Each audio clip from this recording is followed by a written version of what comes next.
Learning is not attained by chance. It must be sought for with ardor and attended to with diligence. Learning is not attained by chance. It must be sought for with ardor and attended to with diligence. With this quote from Abigail Adams, I welcome you to another edition of this wonderful program on radio, Education Today. Education Today is a program that aims to call attention of the public to education matters as they affect the effective running of the educational system and the achievement of educational goals. This comes on air every Saturday on this station on Light Radio. Our goal is to educate. Our goal is to educate, inform, orientate, and entertain society on educational matters, address issues affecting the educational system, influence public opinion, and drive effective educational policy directions to guide the formulators and implementers. For your comments, questions, and contributions, you can reach us on Facebook via www.facebook.com/lightradio, X at the Light Radio, Instagram light_radio, YouTube Light Radio. You can also send or call. You can also call or send a message to us via SMS or WhatsApp on 0809 738 4000. We'll go on a quick break. When we return, the program continues. Please stay with us.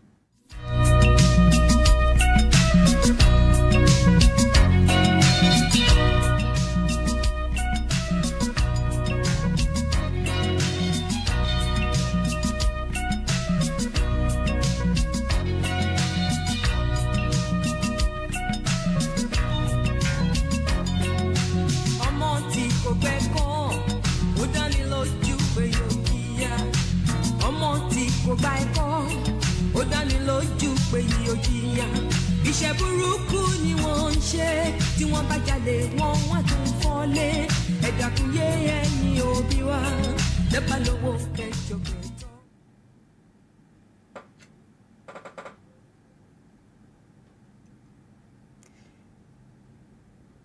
If you just joined in, you are listening to Education Today on Light Radio. We kick off with the new segment with Aisha.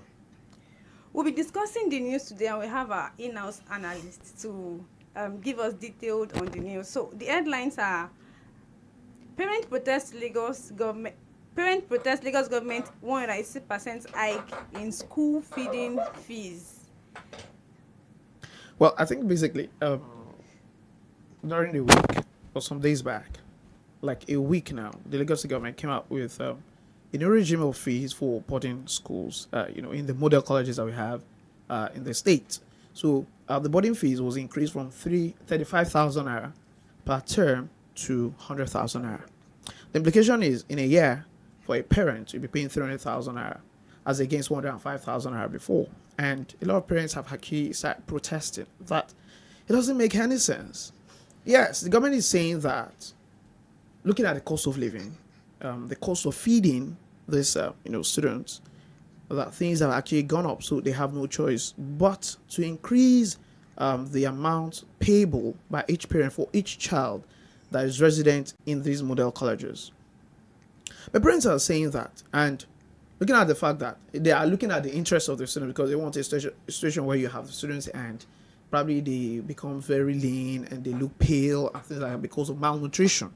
So they're saying, and looking at the cost of food in the market, because Nigeria is actually experiencing food inflation of almost 40%. So that there is nothing, the state is handicapped and they cannot cope with just 35,000 naira that has been in place since 2001. 3 years down the line, things have changed. But then parents are saying that, see, we're talking about a state that has not even implemented the new minimum wage. You're here to implement the 70,000 naira minimum wage. This, Nigerians are actually facing very terrible economic conditions. So for instance, where do you expect them to actually get this money from? Then mind you, all these issues we are facing was actually caused by the government. The government actually put us in this particular situation. So let the government actually bear the responsibility. Mind you, the government is actually getting more money because of the removal of fuel subsidy. So more allocations are actually coming to the state. So parents are saying, why should you be the ones to bear the responsibility when you're actually getting more money in terms of allocation? So just use it to take care of this. So how far that will go, we don't know. But the government has insisted that it's not actually going back. And some are even saying, especially for the supporters of the government, saying, is it a must for you to actually send your child to boarding school? But the reality is, these model colleges, unfortunately, you don't have day students. Yes, they don't. You don't have day students. So parents would have, volunteered to say, okay, fine. If that is the case, let them come home and probably coming from home on a daily basis, just like a normal school. But you're saying that for you to be in this model college, you must be resident. Most of them are even far from. But they are very, very far from home. So I think that instead of just, the state government needs to actually come down from its high horse, actually meet with this parents, see, discuss. You can say, fine, we want to increase, but at what percent? This is over 200%. Or almost 200%. Almost 200%. So, what's the rate of increment in the minimum wage that you have actually even implemented in the first instance? You haven't. So I think that instead of actually being draconian, you could have actually found, a better way to sit down, discuss, agree, and probably reach a middle course. Maybe probably, okay, something around, let's say 70,000 or something. At least, okay, let's say 100% increment. That's still kind of like manageable. And the state should augment the remainder, since they're actually getting more. And the excuse they gave us was, we are removing subsidy that the government will have money to actually channel to other critical sectors. Education, health. Those were the excuses they gave us. Only to actually turn us to a palliative economy when they ask us to come and queue for rice. But it is what it is. Okay, our second headline for today would be federal government to unbundle 115 unity colleges. Well, the Minister of State, Dr. Yusuf Tanko Sununu, came out with that news during the week while meeting with it's an association of principals of unity colleges, and you have about 115 of them. And you're saying that you want to unbundle the unity colleges such that at the end of the day, you now have primary school separate, secondary school separate. Doesn't make any sense. Why? I'm asking myself, what's the business of the federal government with basic education? Ordinarily, some people will even tell you that government has no business even running these unity colleges. But that's a story for another day, because of the idea that led to actually setting up of these schools in the first instance. It was actually civil war. And they were like, okay, after that, okay, as a way of actually building the unity of this country, let a child from one region of the country actually be sent or school in another region. So by the end of the day, there will be this cultural exchange. You understand yourselves better. That these are the people that actually entrench the unity of this country. Ordinarily, if I'm a Yoruba person and I probably attended a secondary school with someone that is Hausa and Igbo, probably someone from the Niger Delta, someone from the Middle Belt, and things like that. I would appreciate the unity of this country better than probably someone who just schooled probably in Lagos and did not have any opportunity of probably meeting with other tribes. So that's the idea behind the setting up. And that's why secondary education is actually within the purview of state government. But the federal government is only maintaining this unity colleges. So why increase the burden? And then you still come and tell us that you don't have money to run them. The 115, you are not even running them efficiently. Now say you will attract fund. Which fund are you attracting? Are you selling them? Sincerely, I don't know. See, I think the president Tinubu really needs to call these people to order. I don't know where they're actually waking up from from what side of the bed they are waking up from to come up with some of these, crazy policies. There are so many things that are actually affecting the education system that they should busy themselves with instead of, coming up with this idea of unbundling anything. So further on education today, fear of dropout as UI closes fee payment portal on Friday. That was closed yesterday, and well, we are waiting to see the statistics of this number of students that are actually eventually able to register, because some of them, people are saying, why are they not utilizing the opportunity of the student loan? I don't know what exactly is going on in that regard, but the school itself is actually not probably trying to shift the deadline, because examination is actually starting on Monday. They're saying if you have not concluded the registration. So I wouldn't know what caused the delay in the first time, but I know there was a time that probably students protested because of the increment and some of these things like that. So the students were actually sent, the school was actually closed for about 3 weeks. And they were actually preparing for exam, only for them to resume now. You're saying they should come and you have them to pay without the payments within, just within like a week or something thereabout. You will not be able to write the exam. I just hope that when we all felt that the school can actually be a bit more compassionate. And if I thought probably it could actually be graduated fees, or probably even there could be this moratorium where you can actually pay in piecemeal. So that at the end of the day, probably, okay, you pay for this particular. I think it's probably they've don't utilize that in the past. We will not probably find ourselves in this kind of situation. But when you are saying, okay, bring the lump sum at a go when we understand the economic situation of the country, and for the fact that probably some of these students, so I wouldn't know whether some of them too, because of I wouldn't know whether it's, unfortunately, NAS is saying that we need scholarship instead of student loan, and some of them probably they're actually being afraid and they were really not proactive in registering for the student. But I know UR is one of the universities in Nigeria that have actually taken advantage of the student loan. And majority of the beneficiaries of the student loan, in fact, for this southwestern part of the country, actually come from University of Ibadan. So for those other people, I don't know why, but I'm not happy, and I'm afraid of probably what might happen to the students. I don't know. Okay. So on SSC 2024, 40 schools involved in mass cheating. Well, I think that's who would actually do Discuss more, it. in the discuss segment. But what is there is that NECO released the results of the SSC this week, and it's saying that 40 schools were actually involved in mass examination malpractice. And they said that in the statistics that there is like about 30% reduction in the cases of examination malpractice. So is he saying that we still have as much as 70% of prevalence of examination malpractice in the NECO examination? That is something we really need to check. So if you're saying 70% of people are still doing the wrong thing, only 30%, that is a 30% reduction in the perpetrators. So we still have as much as 70% ground to cover. That is still a milestone to actually, take out of the examination system. So I believe in the discuss segment. Local government autonomy. NUT insists on the first line charge for payment of teacher salary. Just recently, the Supreme Court actually ordered that the local government should actually get their funds directly from, from the federation account. Yes. So it should not be with this state joint account now.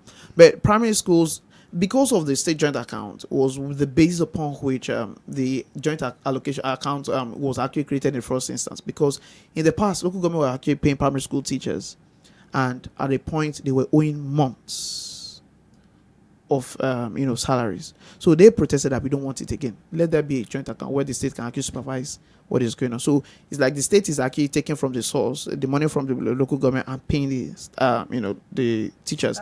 So now they are saying that, okay, now you are saying the account should be separated. Let the local government have their account separately. So we are saying now, it's like a kind of warning ahead to all the local government chairmen now. So now you don't have an excuse not to pay us. If you are getting your money directly and you want to, our money now will not be coming from the state again. See, our salary, let it be first line charge. Before you say you want to, you have one project that you know you will never finish. And you use as an excuse not to pay us. See, remove our salary. Whatever that is left is all you should use to actually manage the local government. Whether it is, if you like do project, if you like don't do project. See, first line charge, pay our salary. Whatever you do with the remainder is none of our business. That's very wrong mentality. If you like do projects, if you like don't do projects. See, you are saying, so you will tell me because of project I should not get salary after working for 1 month. No, of course, that's not like the. So see, that's it. We're talking about the fact that that's what this local government people do. It's more like their culture. Consistently, they have this project that they don't finish. So yes, now because you have abandoned projects. See, before you do any project, remove our salary. Where is left? Then do with it. Okay, so that's what we'll be taking on the news for today. Right now, we'll be taking the icon of the week. Icon of the week by Said.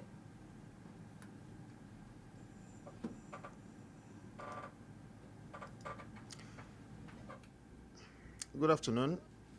You are welcome to the Icon of the Week segment, where we consider the life and times of individuals that lived inspiring lives and contributed immensely to educational development in the world. I am Said Olanrewaju Aremu. Our icon for this week is Reverend Thomas Babington Macaulay, a Nigerian priest and educator. Thomas Babington Macaulay was born in Kisi, Sierra Leone on 17 January 1826 to Yoruba parents who were liberated by the British West Africa Squadron from the transatlantic slave trade. His father was Ojoriare from Ikeno in Old Oyo province, now Osun State, while his mother was Kilangbe from Iliogbo, also in Oyo province. Macaulay trained at CMS Training Institute, Islington, and King's College, London. He was a junior associate of Bishop Samuel Ajayi Crowther, whose second daughter, Abigail, he married in 1854. Thomas Babington Macaulay was the founder and the first principal of CMS Grammar School, the Christ Missionary Society Grammar School, here in Lagos, the first secondary school in Nigeria, which opened on 6th June 1859. The school began with 6 students, all brothers, in a small single-story building called the Cotton House at Broad Street. His marriage to Abigail Crowther was blessed with a son, Herbert Macaulay, an administrator, politician, and father of Nigerian nationalism. Macaulay died on his birthday, 17th January 1878, from smallpox in Lagos and was buried at Ajele Cemetery. In his honor, Babington Macaulay Junior Secondary, a co-educational boarding school in Korodu, Lagos, was named after him. That's all on the Icon of the Week segment for today. I remain Said Aremu. Education Today continues. Please stay with us.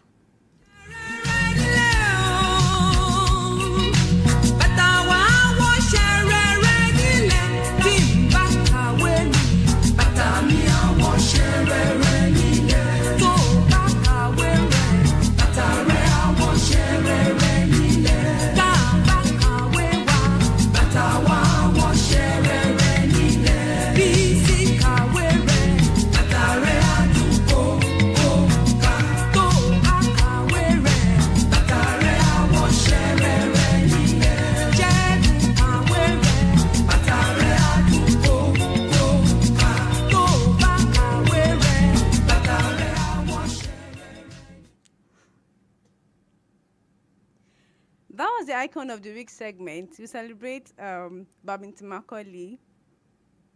Okay. So we'll be going into the School in Focus. Good afternoon and welcome to the School in Focus segment, where we take a look at institution of interest, provide a background to their establishment, their administration, and some notable alumni. I am Aisha Hussein. Our School in Focus today is the prestigious University of Maiduguri, Borno State, Nigeria. The University of Maiduguri, UNIMAID, is a federal higher institution located in Maiduguri, the capital of the city of Borno State in northeast Nigeria. The university was created by the federal government of Nigeria in 1975 as one of the second-generation universities, which formed part of the programs of the Third National Development Plan from 1975 to 1980 by the then federal military government. At inception, the university did not have physical structures of its own, but in April 1976, it inherited the premises owned by the former Northeast College of Art and Science, NECAS. The structure bequeathed to the university by NECAS were adequate in terms of office books, classrooms, staff quarters, laboratories, and other physical structures requirements by a university of its size. The personnel of NECAS were equally absorbed into the university employment, and it made it possible for the institution to commence its academic program in October 1976. In its first academic year, the university enrolled 743 students spread across 3 faculties, namely Arts and Education, Sciences, and Social Sciences and Law. By 1978, the number of faculties expanded to 6, with the creation of the Faculty of Agriculture and the separation of the Faculty from Arts, as well as the separation of the Faculty of Law from Social Sciences. Similarly, a 2-year School of Basic Studies program was introduced in 1976 to mop up the students of NECAS, and in 1980, it was transformed into a single-year remedial program for both arts and sciences. The motto of the university is "Knowledge is Light." Owing to its unique location in the northeastern part of Nigeria that borders Niger, Chad, and Cameroon republics, and its cosmopolitan nature, the university has attracted students from within and outside Nigeria. Thus, teaching and non-teaching staff have been employed by the University of Europe, Asia, the Caribbean island, and African countries. The university has experienced tremendous growth in its student population and personnel in academic, administrative, and technical department. Specifically, by the year 2000, the student enrollment had reached 26,000, and the numbers of faculty had expanded to 8, including a College of Medical Sciences, Faculty of Engineering, and Faculty of Veterinary Medicine. There were also 77 academic departments spread across the facilities. As at the end of 2016, the university had 1 College of Medical Science, a School of Postgraduate Studies, and 12 faculties. The faculties include Agriculture, Art, Dentistry, Education, Engineering, Law, Management Sciences, Pharmacy, Science, Social Sciences, and Veterinary Medicine.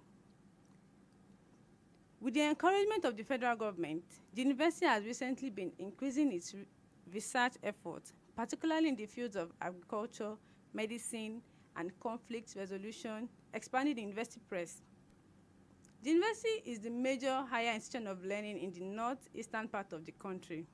University of Maiduguri has produced many successful alumni in various fields. Some notable ones include Hadiza Sabuwa Balarabe, Deputy Governor of Kaduna State, Abubakar Sani Bello, former Governor of Niger State, Umar Buba Bindir, Nigerian Agriculture Engineer and Incumbent Director General of the National Office for Technology Acquisition and Promotion, Danladi Umar, Nigerian jurist, and Professor Babangida Umar Zulum, politician, the current governor of Borno State.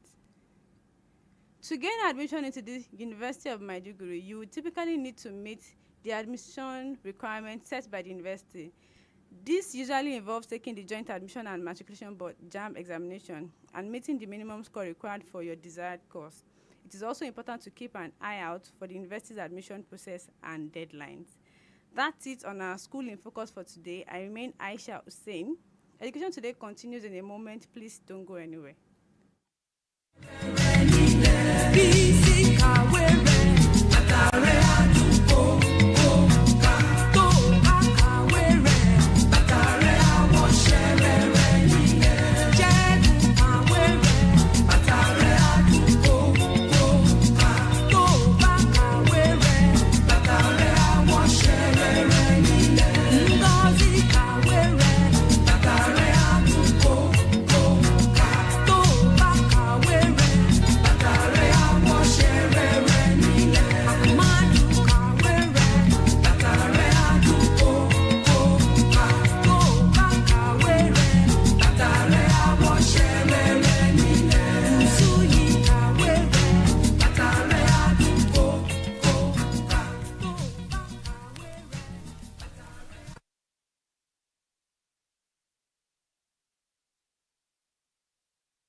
You're still on Education Today on Light Radio, and we are moving into the discourse segment.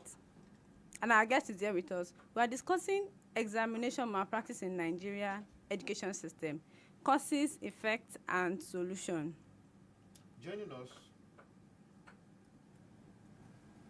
Joining us on the program today, we have an educational administrator, a lecturer, a researcher, and an educational consultant, and our in-house analyst, which I always proud to say, Mr. Olubunmi Kazeem. Good afternoon, sir. Good afternoon. Good afternoon, Said. Good afternoon, Aisha. And good afternoon to listeners at home. It's always a pleasure to be here. Remember, you can be part of the discourse by sending your comment and questions to 0809-738-4000. Again, 0809-738-4000, or drop your comment via the live video feeds on Facebook and YouTube. Before moving into the discourse proper, our short quiz question. In what year was University of Maiduguri established? You can send your answer to the WhatsApp number 0809-738-4000 or our Facebook or YouTube page. The first correct answer wins the prize. The question remains, in what year was University of Maiduguri established? Back to you, Aisha. So we'll be moving into the discourse proper. My first question for our in-house analyst would be, what is your definition of examination malpractice, and how prevalent do you think it is in Nigerian education? Thank you very much. When I talk about examination malpractice has to do with any conduct that is considered illegal or inimical to the examination system that takes place either before, during, or after the exam, and perpetrated by different categories of people. So now, let me break it down. See, any action that is antithetical to the standards of the examination, perpetrated by anybody involved in that exam. It could be different sets of people. It could be a student, it could be a teacher, a lecturer, it could be a typist, it could be someone that is actually recording, it could be the lecturer that is marking, or the lecturer that sets the question. So it could happen before, during, or after the examination. So, and the idea is also confer on the candidate writing the exam undue advantage, an unmerited, advantage, maybe in terms of results, most times in terms of results, or probably because someone wants to win something. Let me give you an instance. Look at the case of Mesoma that was recorded last year. Now, she wrote the exam, fine. She got her result, fine. But then, she changed the score because she wants to get an advantage that she does not merit. In terms of probably admission or probably a prize for the best overall student in the UTME that year, or probably she will get scholarship or she'll gain admission with it to study a particular course. Ordinary probably that her original score would not merit. So any conduct that is against the rules of the exam perpetrated by anyone before, during, or after the exam. It could be inside the exam hall. It could be before the exam, where probably a question leaks. Okay. And, so that's why the whole gamut of everything involved is called examination malpractice. So you can call it examination malpractice, or places they call it examination misconduct, a wrong conduct. So that is it. Okay, so from your background, we know that you're a lecturer. So can you share any personal experience or observation regarding malpractice in your institution? I'm sorry, before you answer that question, please.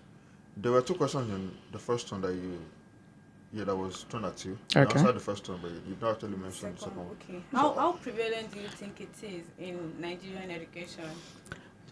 It is prevalent. It occurs at all levels of education, all levels of the educational system. And it's, in some cases, it has almost become the norm, such that someone trying to prevent such a conduct is seen as overdoing, ITK, even colleagues. If you're probably an invigilator, some will even say, you don't say they do too, you don't they do too much. Waiting.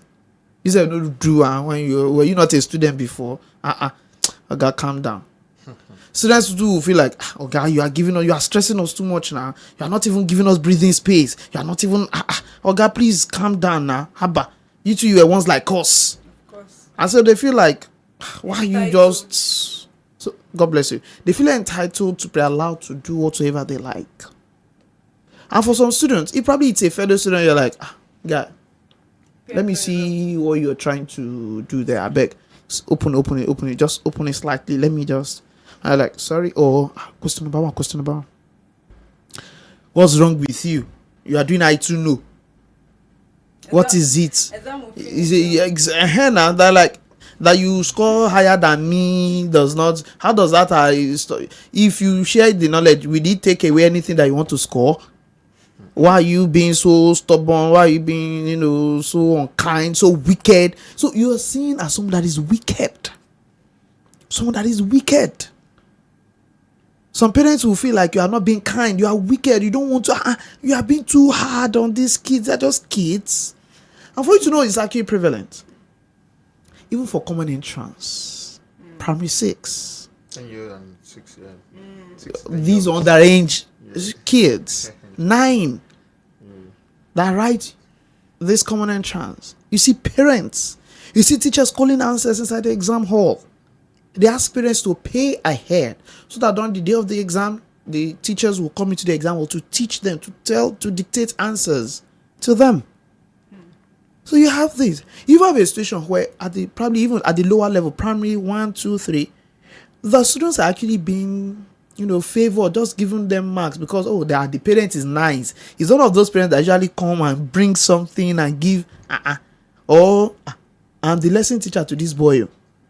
So boy, just to justify the money that the teacher is collecting for the lesson, like, see, go and practice this question. Go and practice it. You don't want to fail, go and practice it. Because that child is, being taught extra by the teacher. Now, for those other students that are not being taught by the teacher, or probably the parents don't bring, so to say, to the teacher, they're actually neglected. So that confers undue advantage on that child above every other child in that class. So would that move us to the second question. Personal experiences or observation. Ah, Abi, you choose I've what to had say. so many. I've had so many. Shut it So down. many. In fact, well, as a person, um, I have actually caught some people. At the university level, I have caught students. I have booked them, and I have also testified at examination misconduct panel that was set up to investigate such. So, and I have seen students that have actually been what's this word? Suspended or no, rusticated Yeah. Okay. for a session. Some have been rusticated for 2 sessions. Because you testified against them. It's a watertight case that was established against them. So, in fact, there was this funny case of a final year student and a year 1 student writing different courses, Okay. but because it's an English course that has to do with speech sounds, so the courses are actually related. But the final year student was actually teaching Do you want to? the year 1 student. Unfortunately for them, because I have a level of proficiency when it comes to speech sounds, because I have taught it before at the secondary school level. So initially I was confused. And I was saying, no, after all, we are doing different courses. I'm in final year, she's in year 1 now. So I was like, okay, fine. But something kept telling me that something untoward is going on. A level of communication is going on, unauthorized communication within the examination hall, and I could see them. At a point, I was like, she was writing the answer in her own booklet for the other person. So that then they say, see, this is my question, this is our question, it's a different question. But then I looked at it, the answer to the year 1 student's question was actually the final year student wrote it at the back of her own answer booklet, just trying to show her so that she can copy it from there.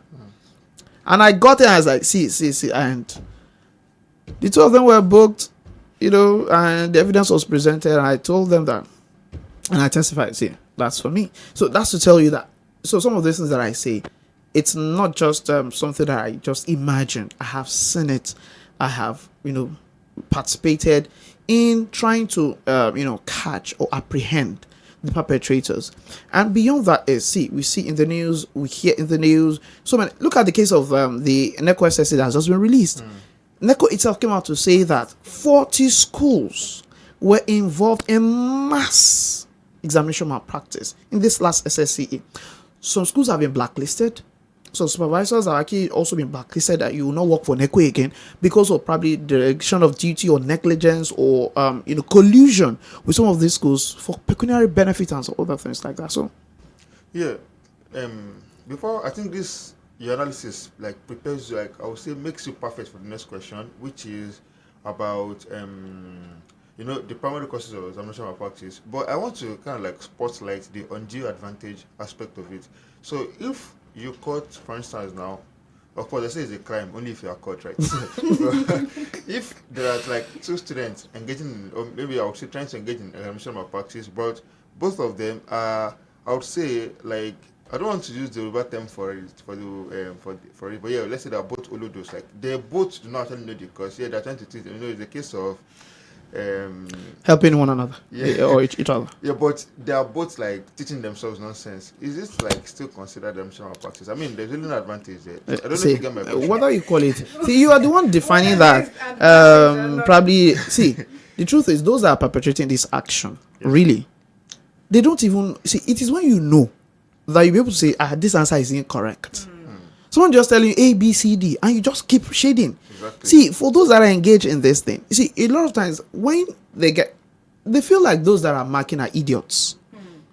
When you just see a general pattern in the way students in a particular hall answer a set of questions, something is that is an organized, unauthorized communication in that particular hall.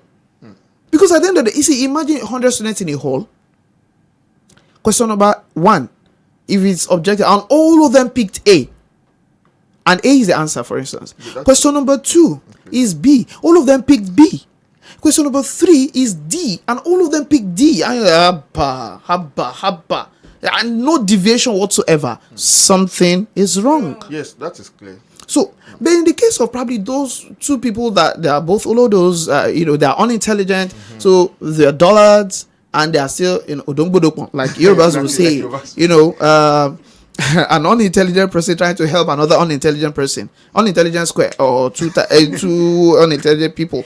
See, the reality is, the law is the law. That, see, I use the word, that's one offense, unauthorized communication. Or, cooperative work, collusion, mass collusion, for instance. And at the end of the day, you're seeing it. See, whether it's wrong or not. See, someone has been so stupid to such an extent that someone was writing a letter, essay, and wrote an address. This other person beside also wrote the same address. Come on. So you copied, so you live in the same house. No. Is that not, stupid enough? Yeah, stupid. See, very no, because that's stupidity. Yeah, that is what it is. See, but at the end of the day, you see, these are some of the things that someone just harbor. Can you be so stupid to also copy this person's address? But it is because you don't know. And see, just to show how unintelligent such a candidate is. So, but what I'm trying to say invariably is there are actions that constitute malpractice. So whether or not the moment you flout it or you contravene such or you perpetrate such an action, then you are liable for malpractice. So it's not a case of whether or not after all I failed it, I didn't do it. See, that's a different ball game entirely. Okay, yeah. So Thanks for clarifying that. Now, based on your experience with, of course, as you mentioned, malpractice, what would you say are the causes? That could be different causes, actually. First is, lack of preparation on the part of the students could actually cause it. And that's why you see a lot of people, they actually don't read. Some will not even attend classes. But at the end of the day, when the exam comes, they want to pass. Of course. So, do you deserve to pass? No, you see, you have a student that did not attend a class. Do you get it? He did not read. Didn't attend tutorials. Did not do anything. Just feel like, at all, I'll still see someone that will help me in the exam hall. See, there are some people that have such mentality, such a mindset. And someone like, at least I've been nice to these people now, so they won't, they would consider that. After all, I have assisted them before, I've given them money before, I have done this, I have done that. So that could be there. The pressure, peer pressure on, everybody is doing it, so would I be the odd one out? And that usually happens when there is mass, this collusion. In probably a hall where everybody I have seen students that said in our hall they were calling the answers, but I just closed my ears that no, I will not follow whatever that person is doing. I will do my own, because there are times that some of these answers they call are even wrong. Of course. They're wrong. So if you feel like I have prepared for my exam, I don't need to see. Even if I write it, I note it, I will compare eventually if this answer is actually correct, to even see if I thought that copying the right thing. So that is there. Beyond that is also this, the social economic factors where students feel like my parents have paid school fees, so I must not allow it go down the drain, despite the fact that I have not prepared. See, some the background that they have is something that predisposes them to some of those things. When you have a parent that is actually a perpetual, an examination, malpractitioner. Let me put it that way, if such a word exists. The parents engage in malpractice when they were students. So when the child is born, if care is not taken, the child will also follow the same path, because they are even the ones that will procure for the child. Actually, There are those ones. You also have a situation where sometimes probably the teachers have actually failed in their responsibility. Probably the teacher didn't teach well, or the teacher does not know probably that particular subject very well, or that particular topic. Like, the question has come, if these students fail, I'll be called to question. So let me just find a way to just Pass them on. now help in quotes. help. Yeah. Goes to good. Actually. And when we also talk about socioeconomic status, because people like examination malpractice, they pay money, they pay, and the reality is they pay. People yes, pay. So some teachers feel like it's an opportunity to make money when, especially some of these public exams, it's an opportunity. That period is usually very, very, God bless you. Something will come out of it. So because of the money, the pecuniary benefit, they forgo their values. So some are like that. I have seen a student, very brilliant, was eventually expelled from the university for impersonation. Yes. So now it's God bless you. All the same machinery and things like that. So some of this machinery, the idea is someone feel like they will pay me. And say, can you do it? How much are you willing? We'll pay 100k. 100k. And I mean, they're straight. I need money badly. I need very money urgently. See, anything. So far, I'm not going to steal.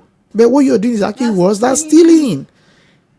So, and you see people, some of these things, they engage. So there are different things that could actually push them, into it. But a lot of it, it's actually because people don't manage their time. They are ill prepared, or they just want to belong. Because it's like a, group. So they do, it's like, we call it, I call it ECOWAS. Yes, now, all of us, so we help one another. So if I know question, why you might not know question, and things like, so let me read this part of this course, you read the other part, and, it's like that. So, I'll be asking, what are the immediate impacts of examination malpractice on students and educational institutions? Well, for students, there are positive and negative. How will I put it now? See, the thing is, for the students generally, it kills the initiative to actually prepare very well for exams. For some people, it gives them, it's disturbing psychologically that I am preparing for exam. I am burning the midnight candle. I'm doing this. I'm trying, reading, attending to that. And someone just sees someone like, they waste your time. They play. Everybody will say, he who knows the way. And to more way. No more way. You be reading, be disturbing yourself. Me, I have settled the teacher. I have settled the lecturer. I have done this. So I have paid my dues. So at the end of the day, I get A. You with all your book. You get, probably that's the highest B. And someone that did not even read anything, quite what this person, and he gets an A. So see, how are you encouraged to read another time?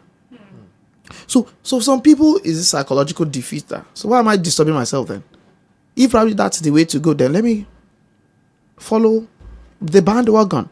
So that is on that. But you also have a situation where, apart from the fact it kills initiative, and the students will not perform well because they don't get certificate they cannot defend.